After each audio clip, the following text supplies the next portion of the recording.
안녕하십니까. 이성만 TV, 이성만의 종교를 넘어 이성만입니다. 사람이 육신으로는 짐승과 다를 바 없습니다.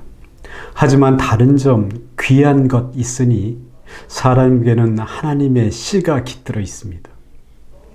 이 하나님 씨가 사람에게서 싹을 내고 꽃을 피우고 정신적 열매로 맺힐 때 비로소 그 사람 참된 인격이 드러납니다.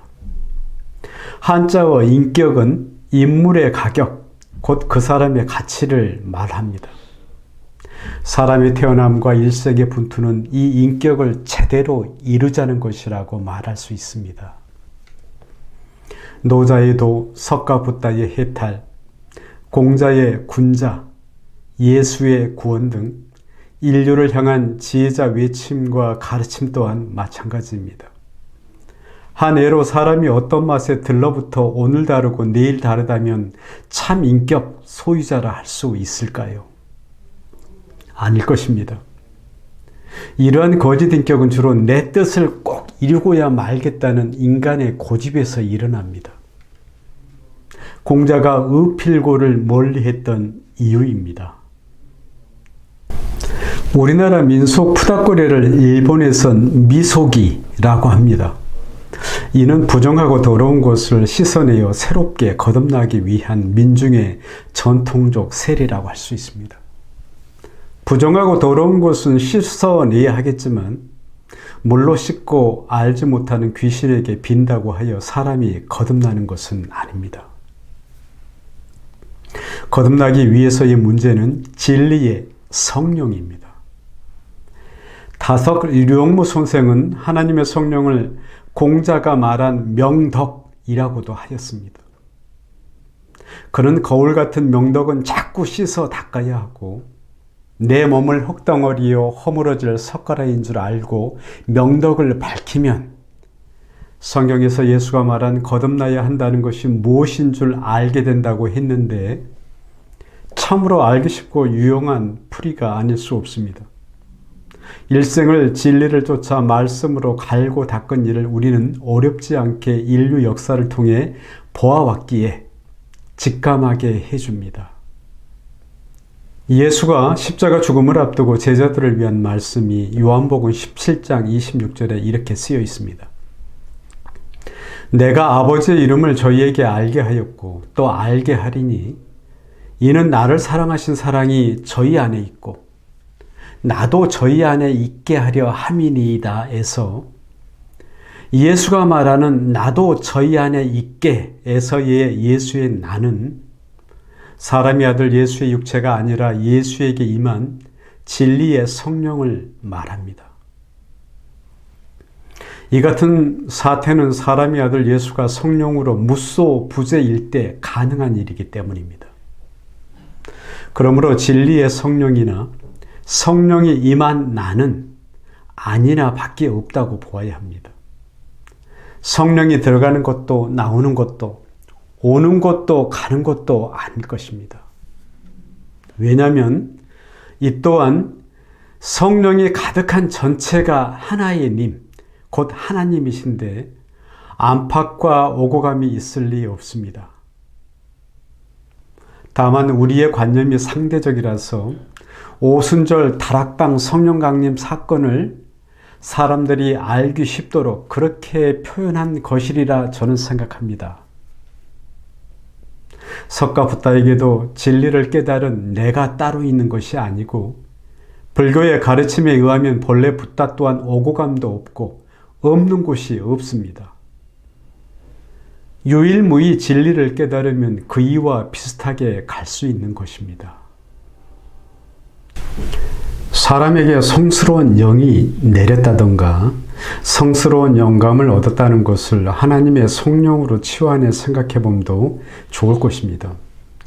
얼떨떨하다 우리말이 있습니다. 이는 사람에게 있는 신령한 얼이 땅으로 떨어져 갈피를 못 잡는다는 말입니다.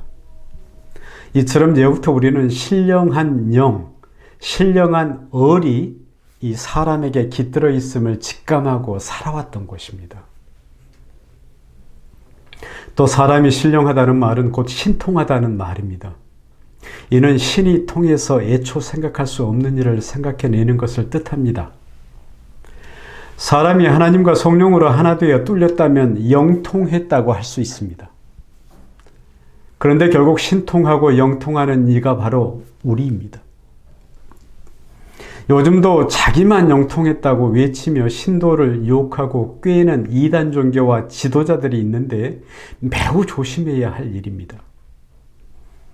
또 자기 교회만이 하나님 성령이 임하고 자기 교회의 신도만이 하나님 성령을 받는다고 외치는 교회요 목사라면 더더욱 조심할 일입니다.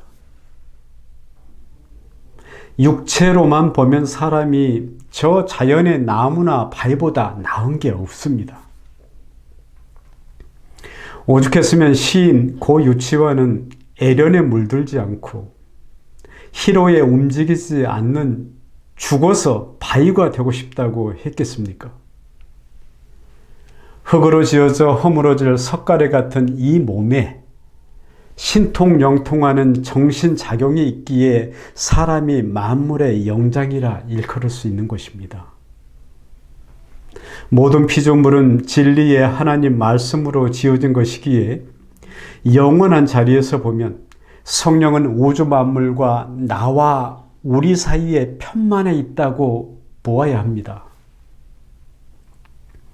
그러므로 진리의 하나님 성령은 누구나 찾을 수 있고 구할 수 있고 열리고 만날 수 있게 열려 있는 것입니다. 그러니 성령은 꼭 기독교 예배당에서만 기다리고 있고 신도에게만 임하는 편벽한 것이 아닐 것입니다.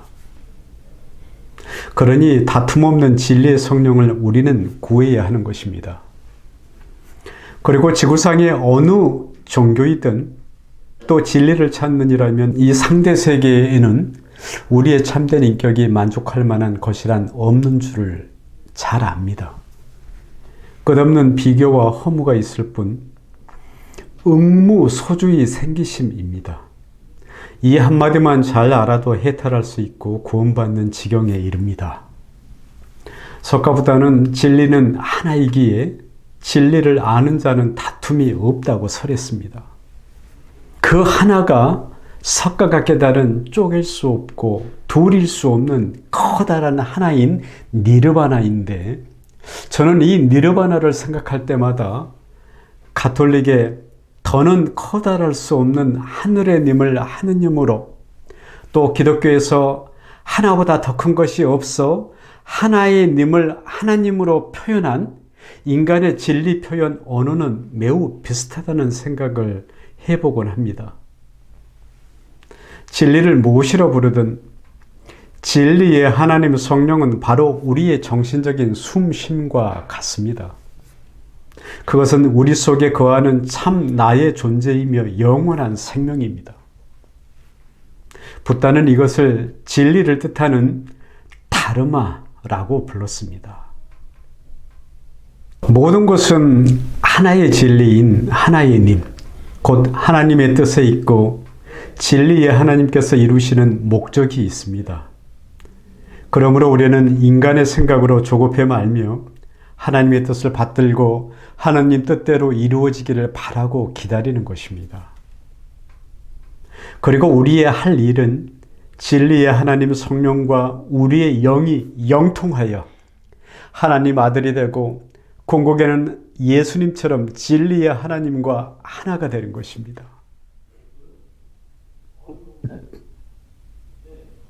또 이 기쁨과 평화를 혼자만 간직하지 말고 세상 사람들에게 저마다의 받은 바 재능과 방법으로 증거하는 것입니다.